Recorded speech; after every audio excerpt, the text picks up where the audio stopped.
Praise the Lord, जय मसीह की आप सबको। और प्रभु में आज के दिन आपके लिए बहुत ही मुबारक और आशीष का हो।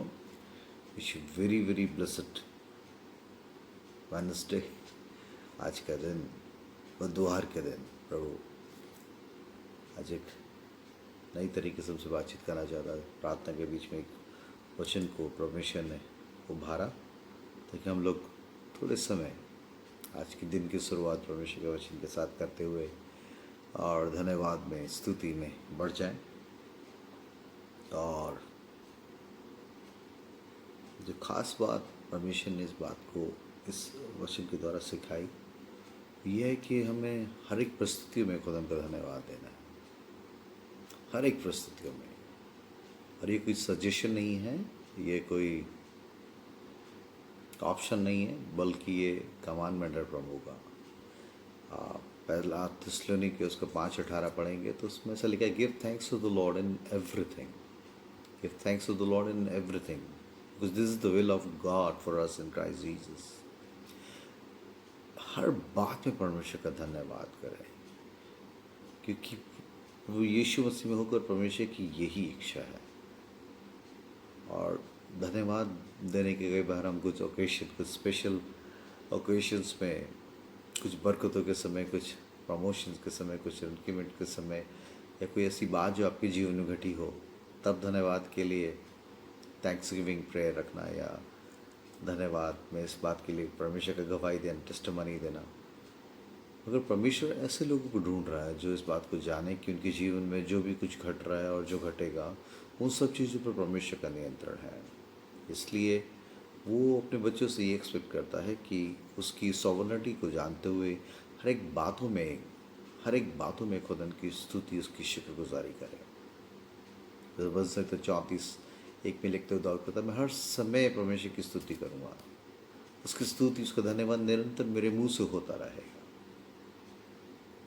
और आप सर पता हो कि उस समय का भजन है जब अबीमेलेक नाम के एक दूसरे राजा ने उसको पकड़ लिया है और उसको घात करने की कोशिश में है, मगर वो उस समय पागलों की तरह व्यवहार करते हुए चीज़ों को दर्शाने की कोशिश में है कि वो बिल्कुल पागल है। और फाइनली उसकी एक्टिंग कामयाब हुई और अबीमेलेक ने उसको अपने महल से बाहर धक्के देके निकलवा दिया और लोगों को, अपने सैनिकों को डांटा कि ये दाऊद हो ही नहीं सकता। तब उस समय उसने ये भजन गाया है। आप सोच लीजिए आदमी को कैसी परिस्थिति में उसने परमेश्वर के लिए धन्यवाद के लिए अपने आप को तैयार कर लिया। इसलिए मैं आप एक ऐसे मॉडर्न वर्ल्ड में जहाँ पर कि आराधना, स्तुति के लिए बहुत सी चीज़ों को तैयार करने की कोशिश की जाती है, किस तरीके से आराधना करेंगे, इस तरीके से सब चीज़ों को प्रिपरेशन करें, वो बुरा नहीं है। मगर क्या मेरा पवित्र आत्मा की अगुवाई में हर वक्त उसकी स्तुति, उसकी आराधना, उसको वर्शिप देने वाले ऐसे बेटे बेटियां हैं जिसके लिए परमेश्वर ने कहा कि वो ऐसे भजनकारों को ढूंढता है जो आत्मा और सच्चाई से उसकी आराधना करें। चीज़ें हो ना हो, चीज़ें हमारे मतलब में हो ना हो, परिस्थिति हमारे काबू में हो ना हो, but still we going to worship the lord in the spirit and truth. This is the requirement for the true believers. एक विश्वासी से परमेश्वर इस बात को चाहता है कि हर बातों में धन्यवाद करो। Give thanks to the lord in everything, everything in everything. वो एवरीथिंग इसलिए आप धन्यवाद देंगे क्योंकि रोमन्स 8:28 में लिखा है, जो परमेश्वर से प्रेम रखते हैं और उसकी इच्छा के अनुसार बुलाए गए हैं, उनके लिए सारी बातें मिलके भलाई को उत्पन्न करती हैं। तो एक आदमी को जब मालूम है कि मैं परमेश्वर में चल रहा हूँ और परमेश्वर की मर्जी में चीज़ों को कर रहा हूँ, तो इन सब बातों से, चाहे मुझे अभी समझ नहीं आ रहा, चाहे विरोध लग रहा है या माहौल बिल्कुल मेरे अगेंस्ट है, परिस्थितियाँ मेरे अगेंस्ट है, still I believe all thing work together for my good. सारी बातों से मेरे लिए भलाई निकलेगी क्योंकि मैं परमेश्वर से प्रेम रखता हूँ। और ये बातें परमेश्वर मुझे और आपको सिखाना चाहता है कि हम इस ऐसे शेकिंग वर्ल्ड में हैं जहाँ पर हालातें और परिस्थितियाँ सेकंडों में तब्दील हो रही है। लोगों के मिजाज चेंज हो रहे हैं, गारमेंट्स की रूल्स इस तरीके से आ रहे हैं जहाँ पर आपकी शांति, आपके आनंद को चुराने के लिए भरसक कोशिश की जा रही है। और ऐसे में क्या मैं और आप परमेश्वर के विश्वासी होकर इन परिस्थितियों के सामने घुटने टेकते हुए उन हालतों के लिए रोना पीटना या कुड़कुड़ाना या बड़बड़ाना या मायूसी में सब चीज़ों को बिल्कुल ठंडे बस्ते में डाल दें और हालतों के लिए रोने लगे? नहीं। परमेश्वर कहता है कि हर एक बातों में परमेश्वर का धन्यवाद, हर बातों में। क्योंकि जब आप इस बात को जानते हैं कि हमारा परमेश्वर स्वर्ग और पृथ्वी का सारा अधिकार उसके पास है, तभी उसने कहा जाओ, क्योंकि स्वर्ग पृथ्वी का सारा अधिकार मुझे दे गया। और इसलिए अगर हम ये जानते हैं कि हम परमेश्वर की मर्जी में उसकी इच्छा के मुताबिक चल रहे हैं, तो चाहे चीज़ें हमारी फिज़िकल आइज से, दुनियावी आँखों से या दुनियावी सेंसेस से हम कुछ भी अच्छा महसूस नहीं कर रहे, मगर स्टिल उन परिस्थिति के ऊपर जाते हुए जब हम परमेश्वर को धन्यवाद देते हैं तो मेरिकल्स होते हैं, मौज़े होते हैं, चमत्कार होते हैं। और परमेश्वर ऐसी ही बातें इन अंतिम दिनों में अपने लोगों के द्वारा कराना चाह रहा है, ताकि वो परिस्थितियों की परवाह किए बिना हर बातों में खुदा की शुक्रगुजारी के लिए अपने आप को समर्पित करें। ऐसी एक ऐसे भजनकारों, कैसे वर्शिपर्स की टीम को खुदावन तैयार करना चाह रहा है। और इस बात को मैं जो परमेश्वर ने सिखाया, मैं प्रेरितों के काम उसका 16 बाब और उसकी 22वीं आयत से कुछ आयतें हैं। और इस समय की बात है कि जब पौलुस और सिलास रोम में परमेश्वर का प्रचार करने लगे, तो किस तरीके से लोगों ने उनका विरोध किया और उनको पकड़कर जेल खाने में डाल दिया, उनको बैंतों से बुरी तरीके से मारा। और इस समय की बातें हैं और इसको पवित्र आत्मा के द्वारा जिस तरीके से रिकॉर्ड किया गया है, लिखा गया है, वो सच में मेरा और आपके लिए आज भी इस जनरेशन में भी एक बड़ी चैलेंज है कि इस बड़े कंफर्टेबल, एक बड़ी आरामदायक क्रिस्टियनिटी के बीच में क्या मैं और आप इस तरीके से परमेश्वर की आराधना करने वाले मन और स्थिति में हैं। 16 बाब प्रेरितों के काम, बुक ऑफ एक्ट्स 16 चैप्टर उसके 22 वर्स से ऐसे लिखा है, हिंदी में ऐसे लिखा है, तब भीड़ के लोग उनके विरोध में इकट्ठे होकर चढ़ आए और हाकिमों ने उनके कपड़े फाड़कर उतार डाले। सारी भीड़, आप सोच सकते हैं कि परमेश्वर का आत्मा उन चीज़ों को पिक्चराइज करने में आपके रूह में मदद करें। तब भीड़ के लोग, देखो एक बड़ी भीड़, 2-4 लोग नहीं, बड़ी भीड़ के लोग, 100 थे, 150 थे, 200 थे, 500 थे, बड़ी। तब भीड़ के लोग उनके विरोध में इकट्ठे होकर चढ़ आए, विरोध में चढ़ आए और हाकिमों ने उनके कपड़े फाड़कर उतार डाले। कपड़े फाड़े और उतारे, मतलब ऑलमोस्ट उनको नंगे ऑलमोस्ट ही कर दिया एक तरह से, बिल्कुल आप सोच सकते हैं। और उन्हें बेते मारने की आज्ञा दी। बेते जो कोड़ों से थोड़ा नीचे वाली स्टेज की सजा होती है, मगर ये बेतें भी आरामदायक नहीं होती हैं। ये भी आपकी स्किन को अच्छी तरीके से तोड़ के और छील के और ख़राब करने में सामर्थ्य। और लिखा है उन्हें बेत मारने की आज्ञा दी। और लिखा है फिर बेत के लिए, फिर यहाँ नहीं लिखा कि 2-4 बेतें, वहाँ लिखा 23 में लिखा और बहुत बेत लगवा कर, बहुत मतलब अंधाधुन उनको मारते रहे बेतों से। बेत लगवा कर उन्होंने उन्हें बंदीगृह में डाल दिया, बंदीगृह में डाल दी, सोच लीजिए। और दरोगों को आज्ञा दी कि उन्हें चौकसी से रखे। उसने ऐसी आज्ञा पाकर उन्हें भीतर की कोठरी में रखा और उनके पाँव काठ में ठोक दिए। आप सोचिए कि अंदर वाली कोठरी में, बिल्कुल अंधेरी जगह में, भीतर की एक अंदर की एक सबसे स्पेशल प्रिजन में, उसमें वहाँ उनको रखा कि ये वाली यहाँ पर सबसे बिल्कुल अलग, उन्हें भीतर की कोठरी में रखा और उनके पाँव काठ में ठोक दिए। बेतें काफ़ी नहीं थे, बेतों से बराबर खून बह रहा होगा। लेकिन उसके बाद काठ में, है ना, स्टॉक में बड़े लकड़ी के बड़े बड़े पलड़े टाइप होते थे, बड़े भारी, जिसको उनके पाँव को उनमें बिल्कुल उनके छेद होते थे, उसमें डाल दिया जाता था और उसको ठोक दिया जाता था, ताकि जिंदगी वो बंदा कभी भी भागने की कोशिश कर ही नहीं सकता था, क्योंकि उसका पाँव उठाना ही मुश्किल है, क्योंकि इतने भारी भारी स्टॉक्स वो लकड़ी के उनके होता था। आप सोच रहे थे कितने पेनफुल सिचुएशन होगी।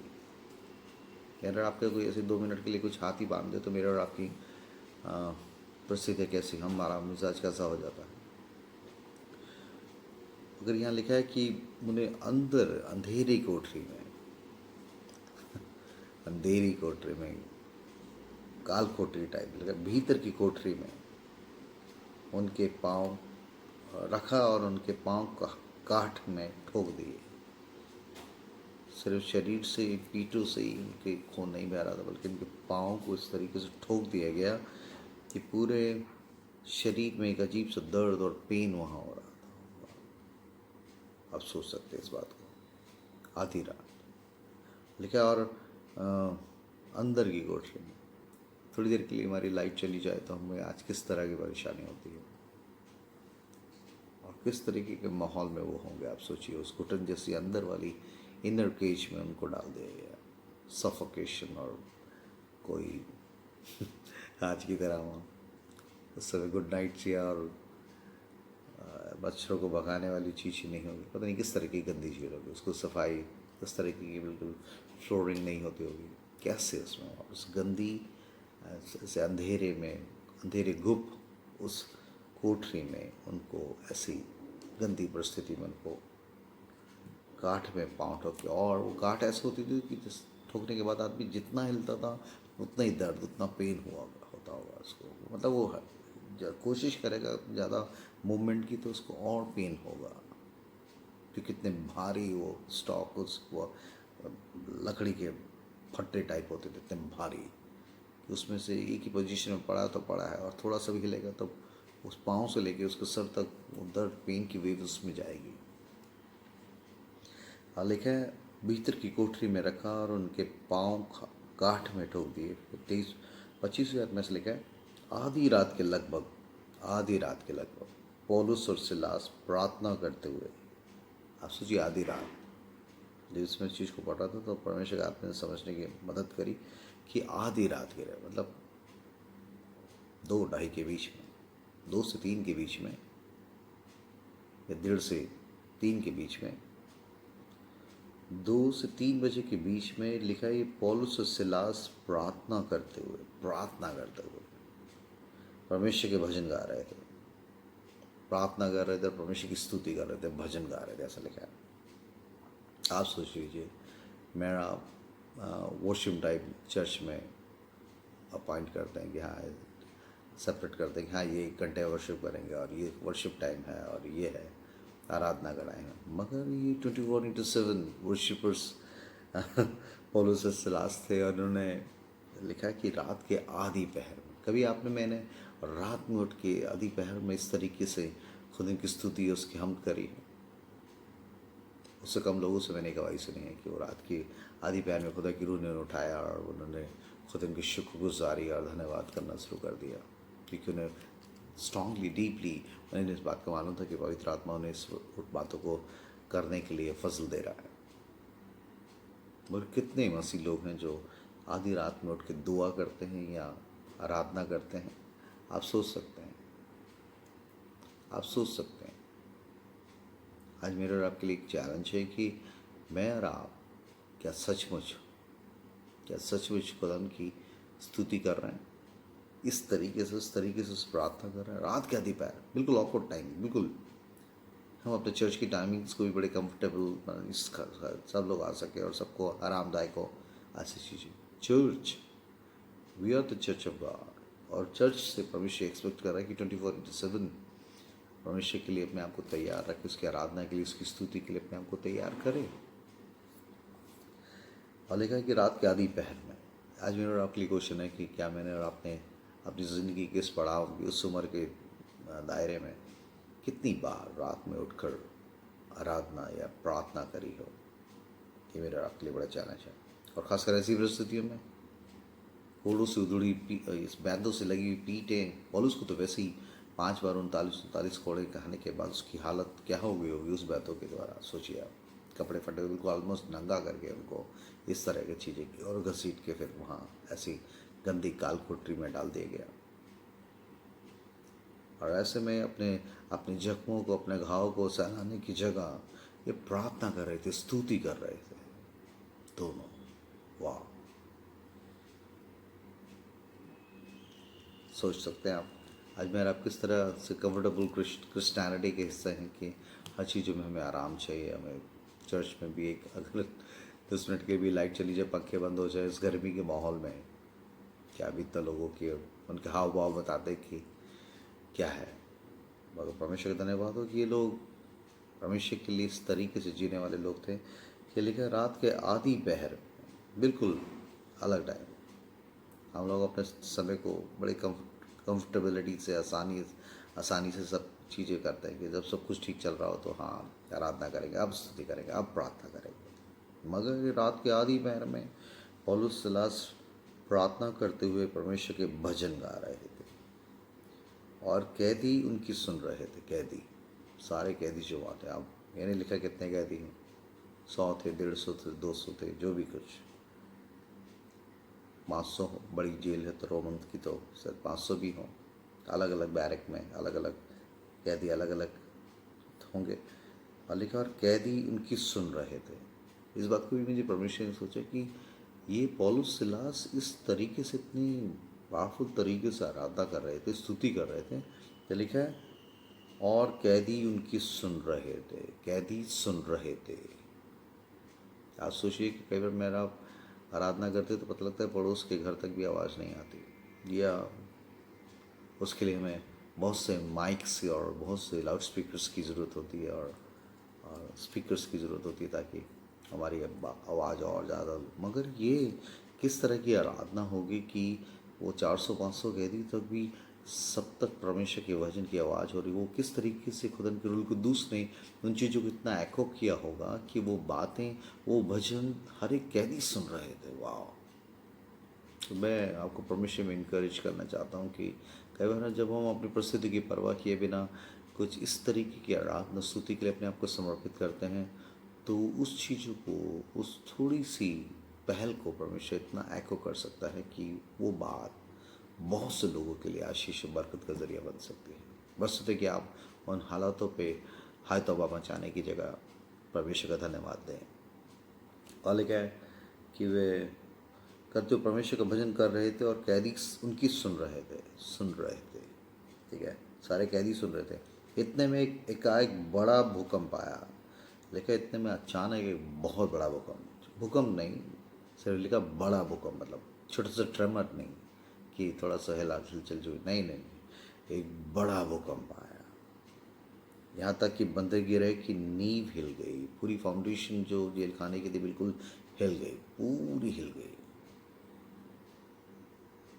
और इतने में एक बड़ा भूकंप आया और यहाँ तक कि बंदी गिरे की नींव हिल गई और तुरंत सब द्वार खुल गए और सबके बंधन खुल गए। सोच लीजिए कि क्या एक रूहानी, एक स्पिरिचुअल अर्थक्वेक वहाँ पर स्पेसिफिक उस एरिया में, उस जेल खाने में आया ना, कि वहाँ पर जैसे ही उन्होंने आराधना स्तुति करी तो एक स्पिरिचुअल अर्थक्वेक वहाँ पर आया। सच खुदन की मौजूदगी, खुदन की ग्लोरी, उसका अभिषेक वहाँ पर उतर आया कि उसने उस बड़े रोमन्स के जो जेल खाने जो मशहूर थे कि वो उसको कोई तोड़ के जा नहीं सकता था, वहाँ के द्वार खुल गए।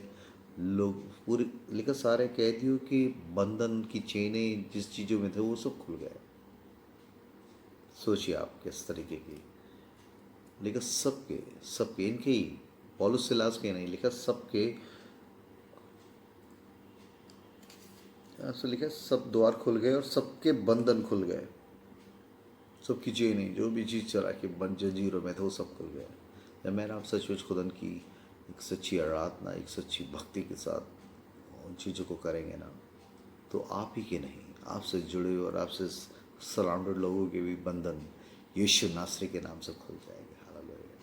अभी यीशु का सामर्थ्य अभिषेक आपके ही नहीं बल्कि आपसे जुड़े हुए तमाम कनेक्टेड लोगों के लिए भी बंधनों को तोड़ने वाला उस अभिषेक को लाएगा, जब बरसते कि आप में परिस्थिति की परवाह किए बिना खुदा को एक ऐसी महिमा दें जिससे कि वो अपने बच्चों की स्तुति के सिंहासन पे विराजमान होता है। मैं समझता हूँ कि खुदा की एक प्रेजेंस, उसकी उपस्थिति उस भवन, उस जेल खाने में इस तरीके से उतर आई कि यकीनन जो आज़ादी का खुदा ने, जिसने कहा कि तुम सत्य को जानोगे और सत्य तुम्हें आज़ाद करेगा, उसने यकीनन फिजिकली भी, रूहानी रूप से तो थे, फिजिकली भी इनके सारे बंधनों को तोड़ डाला।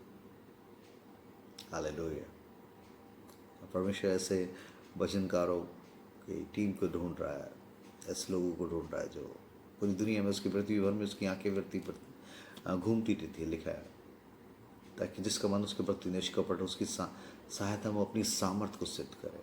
परमेश्वर अपनी सामर्थ्य को दिखाना चाहता है इन संदिग्ध दिनों में, मगर एक ऐसे आत्मा और सच्चाई से भजनकारों को ढूंढ रहा है जिनमें से होकर वो अपने इन बंधनों को और जेल खानों को तोड़ देने वाली सामर्थ्य को रिलीज करना चाहता है।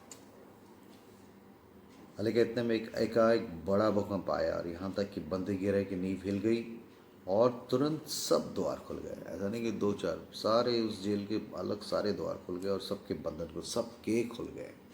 यकीनन खुदा की रूह में मैं चीज़ को कह रहा हूँ, अगर मैं आप एक सच्चे आराधना स्तुति में बढ़ेंगे तो आपसे जुड़े हुए और आपसे कनेक्टेड तमाम ऐसे लोग, यकीनन उनके भी बंधन, उनकी भी बेड़ियाँ यीशु नासरी के नाम से टूट जाए।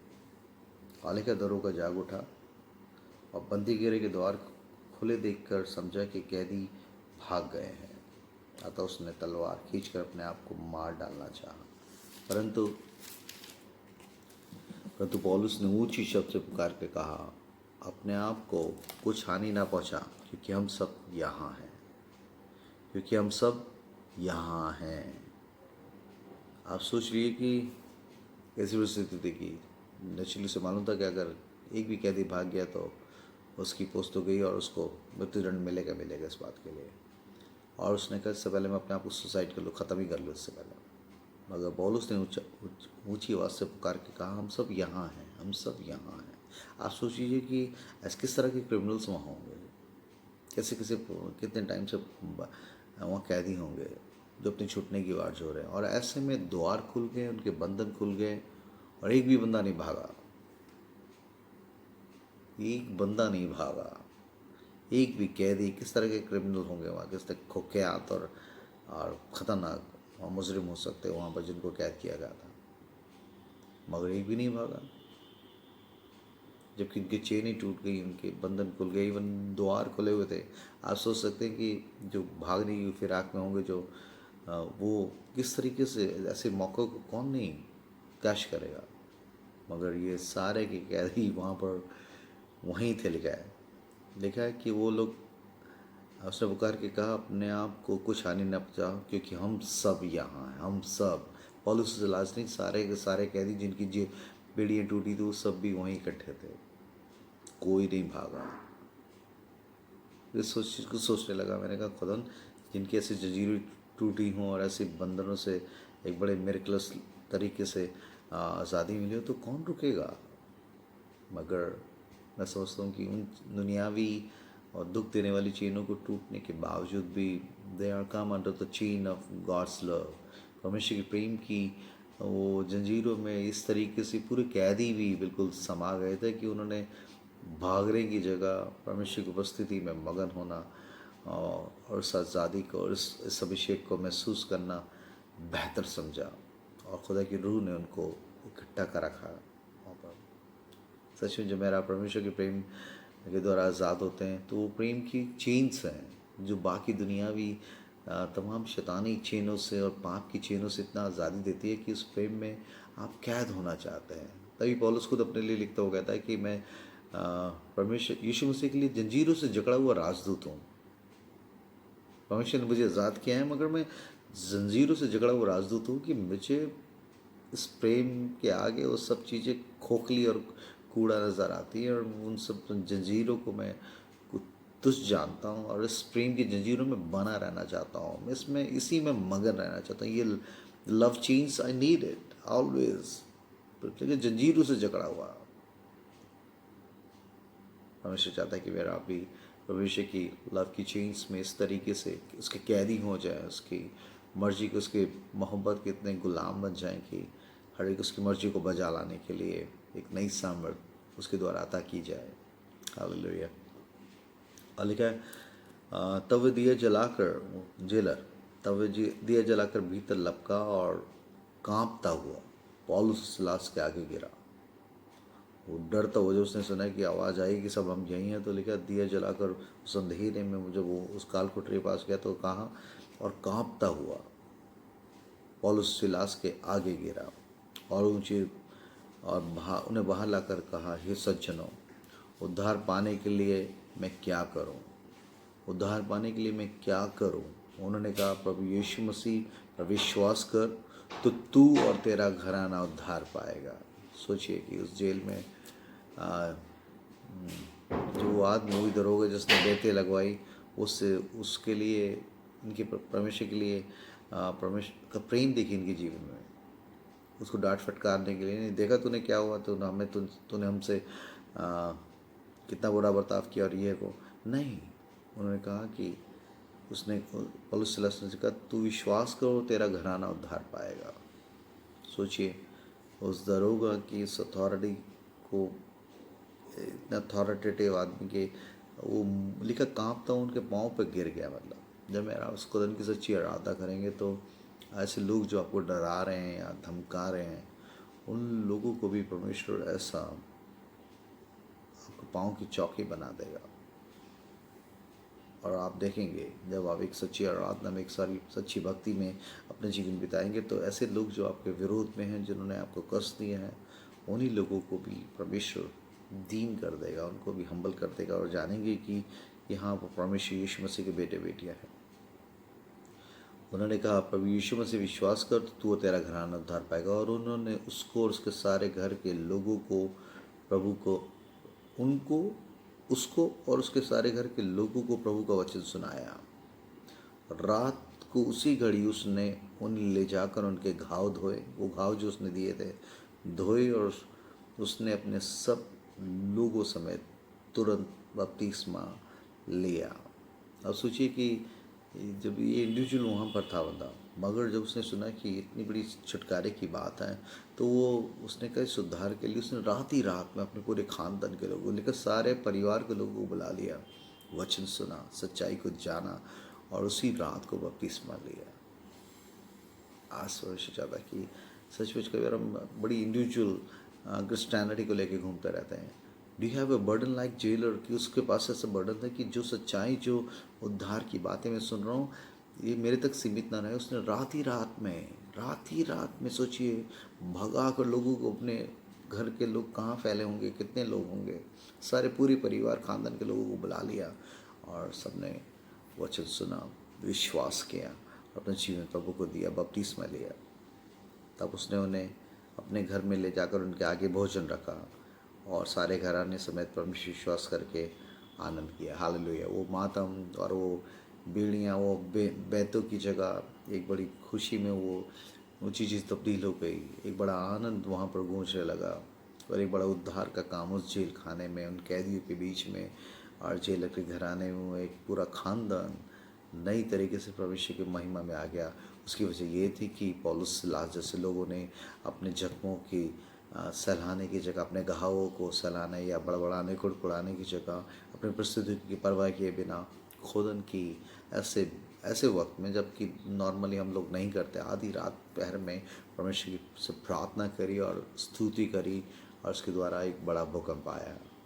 और परमेश्वर सच्ची मुझसे और आपसे उसके बेटे बेटी होने के नाते मैं आप इस तरीके की सामाजिक बेड़ियों में से झगड़े हो सकते हैं और सरकार के बनाए हुए ऐसे रूल्स की जिसके कारण अपने आप को बंधा हुआ महसूस कर रहे हैं। मगर when we start worshipping in spirit and truth, every type of chain has to be broken.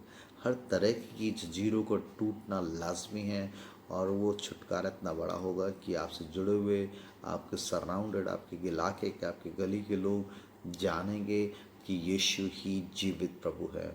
और आप इस ऐसी आराधना के लिए अपने आप को तैयार कर लें। परमेश्वर का आत्मा आपको अनुग्रह देगा, कुव्वत देगा।